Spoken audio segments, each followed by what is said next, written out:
The fifth chapter of our book is dedicated to the simultaneous use of the three agendas, logos, ethos and pathos, at the service of what we call the leadership engagement process. That is when and how you should use those three agendas to get your people, drive them towards the change journey. That change can be a consequence of a new strategy, of the intuition you and your team may have that a new culture is needed. It can be the results of a post-M&A integration, or, as we sadly see for the moment, of a reorg. Let me give you an example of what we did recently with one of our customers, very famous into the electronic consumer business.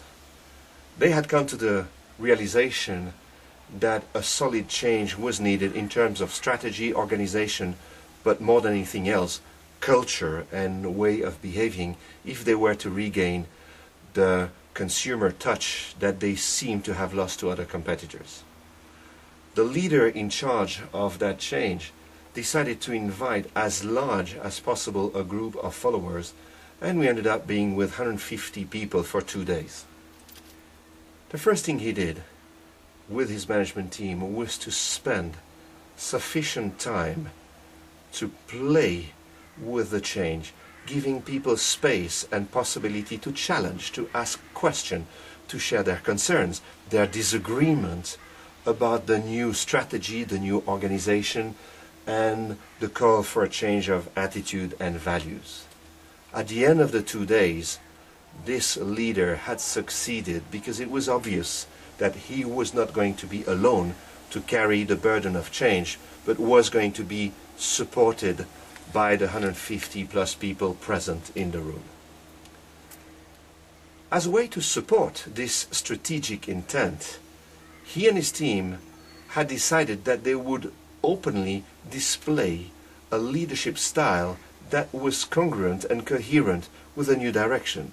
So during the 2 days, what spoke to most of the people were not the very few PowerPoints or declaration of good intent, but rather the fact that their leaders were behaving in a different way than usual, and that really meant business. Finally, covering the pathos or emotional agenda, the leader had spent a lot of time building an appropriate repertoire of stories, symbols and metaphors that would anchor emotionally the change and would allow the 150 participants to have themselves a story to tell to the rest. People don't follow strategies, people follow stories. So that's an example of how the engagement process in a nutshell works. Now, linked to that, you also need to be aware that there are 3 phases to simplify in a change process. The first one we call the mourning process. Less poetically, call it the bitching and mourning process. People need time to mourn the past. You need to allow people to regret, share their frustration, their anger, their angst, their concerns, or simply their honest questions about why do we change, what do we lose, and what will we gain? The famous pain-gain equation. If you do this cathartic step well, the deeper you do it, the stronger will be the reaction, which is what we call the re-engagement process.